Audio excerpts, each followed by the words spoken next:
बिस्मिल्लाहिर्रहमानिर्रहीम। इब्तिदा है रब्बे जलील के बबरकत नाम से जो दिलों के भेद खूब जानता है। मैं हूं आतिफ आरिफ और आप देख रहे हैं मेरा फेसबुक और यूट्यूब। नाज़रीन, आज की जो ज़राए से खबरें आना शुरू हुई हैं कि मियाँ नवाज शरीफ साहब ने वतन वापस आने से इनकार कर दिया है और मुस्लिम लीग की जो इस टाइम रहनुमा हैं उनमें एक बड़ी अजीब सी मायूसी फैली हुई है।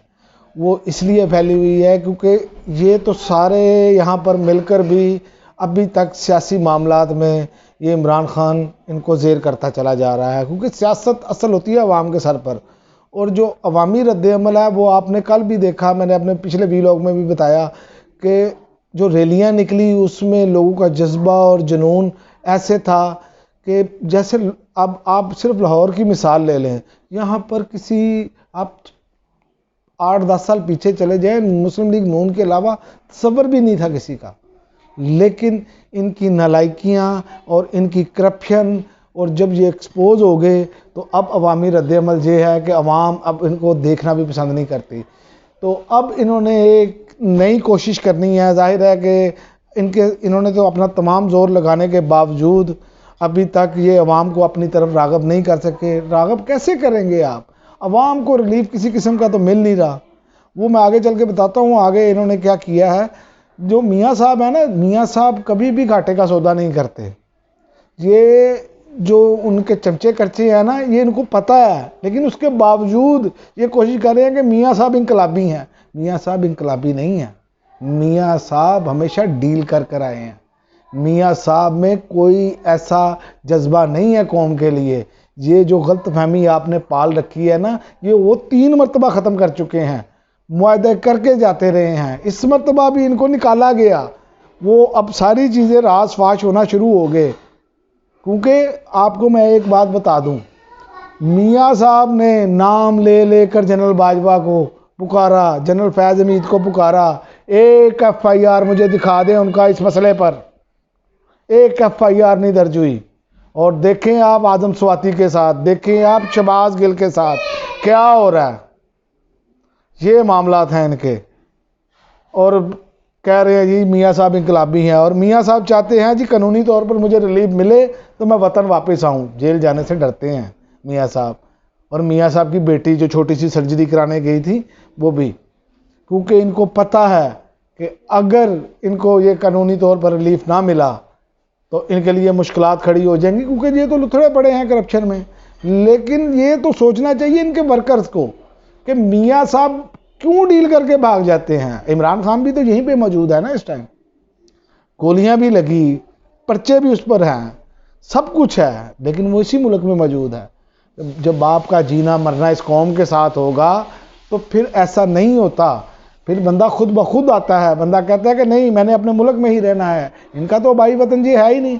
इनकी देख रहे ये हुक्मरान भी रहे हैं तो इन्होंने ईद पाकिस्तान में नहीं की। इनकी ईदें बाहर ममालिक में होती हैं। ये पाकिस्तान को तो अपना मुल्क समझते ही नहीं है। और दूसरी एक और बात मैं आपको बताऊं कि निज़ाम इंसाफ है कि वो ऐसे इनको रिलीफ दे रहा है कि इसकी दुनिया में कहीं मिसाल ही नहीं मिलती। इतनी स्पीड से रिलीफ दे रहे हैं ना NRO 2 के बाद कि जैसे ये फरिश्ते हैं। और कौम ये सब कुछ देख रही है, कौम को सब कुछ नज़र आ रहा है। लेकिन ये लोग हैं, जो लोग इनके साथ मिले हैं, जो सहूलतकार हैं, उन्हें ज़रा सी भी शर्म महसूस नहीं हो रही, रत्ती भर भी शर्म नहीं है। निज़ाम इंसाफ दुनिया का 3rd क्लास निज़ाम इंसाफ। और देखें वो कैसे चोरों को रिलीफ दे रहा है। हमारे सामने की मिसाल है, यही सलमान शहबाज वापस आने के लिए तैयार नहीं था। अब जी मेरा मुल्क है, जब हुक्मरानी करनी हो तो फिर इनका वतन है। जब इन पर मुश्किल आए, जब इनकी चोरी का हिसाब लिया जाए तो फिर इनका वतन नहीं ये रहता। फिर ये सब कुछ चैलेंज करते हैं। और एक और मैं आपको बात बताऊं, अब नून लीग ने सर जोड़ लिए हैं। नून लीग की क़यादत इस टाइम जो जितनी भी है वो सर जोड़कर बैठी है कि मियाँ साहब को कैसे रिलीफ दिलवाया जाए। दिलवा इन्होंने लेना ये मैं आपको बता दूं, क्योंकि यहाँ पर जो निज़ाम इंसाफ है, यहाँ पर जो सहूलतकार हैं, जो रजीम चेंज के सहूलतकार थे, वो सब ये कुछ कर रहे हैं। अभी तक कुछ नहीं बदला। अभी तक 8 महीने से वैसे ही हो रहा है और पाकिस्तान तनज़ली की तरफ ही जा रहा है, ये मैं आपको बता दूं। और दूसरी जानिब अवाम का बुरकस निकाल रहे हैं ये। दूसरी जानब खबरें ये हैं कि यूटिलिटी स्टोर पर भी हर चीज़ महंगी कर दी गई है। लोगों को चीज़ें मिल ही नहीं रही, लंबी लंबी कतारें लगी हैं, लोग इनकी जान को रो रहे हैं। दालें हैं वो महंगी कर दी गई, खुश्क दूध है वो महंगा कर दिया गया, और रोज़मर्रा की जितनी अशिया हैं तकरीबन महंगी कर दी गई हैं। जो लोग 2 वक्त की रोटी खा लेते थे वो 1 वक्त की रोटी खाने से भी गए, वो भी मुश्किल हो गई है उनके लिए। बिजली के बिल हैं, आप सर्दियों में देख लेंगे, मैं मुतवातर बता रहा हूँ वीलॉग्स में कि बिजली के बिल देख लें। गैस है तो वो आ नहीं रही, बिजली के बिल हैं जो 1000 आता था वो 5000 आ रहे हैं सर्दियों में। आप बताएं 20 से 25,000 जो बंदा कमा रहा है वो कैसे गुजारा करेगा। लेकिन ये लोग हैं कि ये लोग शर्म करने के लिए तैयार ही नहीं, इनका अभी भी शेर दरिंदा है।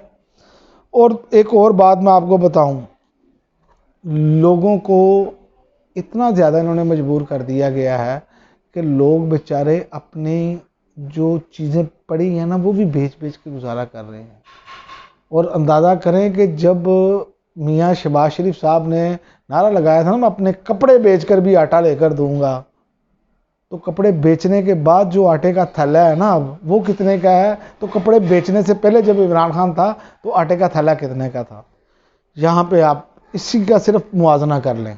और दूसरा मुआजना आप ये कर लें कि मैं आपको आज की बात बता रहा हूँ कि जो चक्की का आटा है ना वो 130 रुपये किलो मिल रहा है। हमारे यहाँ किसी चीज़ की कोई पूछ गीछ नहीं है, और ये लोग सिर्फ उन लोगों को ही नवाजते हैं, शुगर माफिया, फ्लोर माफिया, ये जो बड़े बड़े लोग, जो बड़े बड़े ताजर है ना, सिर्फ उनको सहूलतें देते हैं, और छोटे ताजर का भी इन्होंने सत्यानाश कर दिया है। ये भी अब बात ख़त्म हो गई है कि सिर्फ ताजरों को फ़ायदा था, ताजरों को नहीं, ताजरों में भी जो एलीट क्लास है उनको फ़ायदा दे रहे हैं। बैगों के बैग भरकर डॉलर स्मगल हुए, किसी ने नहीं पूछा, ये रजीम चेंज का हिस्सा था। ये पाकिस्तान का बेड़ा गर्क करने का एक तरीकाकार था जो ये कर रहे हैं और करते चले जा रहे हैं, और ये बाज नहीं आएंगे जब तक कि इनको इबरत का निशान नहीं बनाया जाएगा, जब तक ये इबरत का निशान नहीं बनेंगे। ये हमारी बदकिस्मती है कि ये टोला हमसे, हमारे ऊपर मुसल्लत है और हम इससे जान नहीं अभी तक छुड़वा पा रहे। पता नहीं अल्लाह ताला की क्या हिकमत है, लेकिन मुझे नहीं लगता। आप चले जाएं यूटिलिटी स्टोर पर और एक और ड्रामा होता है, आपने आटा लेना है, आप 600 की इतनी चीज़ें लें, आप 1000 की शॉपिंग करें तो फिर ये चीज़ साथ मिलेगी। ऐसे क्राइटेरिया बनाए हैं इन्होंने, और ज़िल्लत अमेज़ रवैया है इनका। लोगों को कहते हैं शनाख्ती कार्ड दिखाएं, शनाख्ती कार्ड के नंबर नोट करते हैं। लाइनों पे पहले लोग 3-3 घंटे लाइनों में इंतज़ार करते हैं, उसके बाद शनाख्ती कार्ड दिखाते हैं। शनाख्ती कार्ड दिखाने के बाद फिर जब कोई बंदा कहता है कि मुझे 2 किलो चीनी दे दें, तो वो कहते हैं ये 4 चीज़ें फलां भी खरीदें। ये यूटिलिटी स्टोरों पे हालत है, और किसी ने इस पर तवज्जो नहीं देनी। जो गरीब आदमी के लिए एक आसरा है कि वो यूटिलिटी स्टोर पर लाइन पे लग के चीज़ें खरीद लेता है, वो उससे भी गया। और वहाँ पे जो लोग बैठे हैं, करप्ट तरीन लोग बैठे हैं, वहाँ पे ऐसे लोग भी मौजूद हैं जो अपने लोगों को नवाजने के लिए वो जाते भी नहीं, वो लिस्ट दे आते हैं और उनका पूरा राशन पैक करके रख दिया जाता है। वो जाते हैं यूटिलिटी स्टोर बंद होने से पहले 5-10 मिनट पहले जाते हैं और अपने पैसे देते हैं और सामान अपना उसी कीमत पे ले आते हैं, और अच्छा सामान उनके लिए निकाल लिया जाता है। ये पूरे मुल्क में ऐसा हो रहा है क्योंकि इम्पोर्टेड हुकूमत है।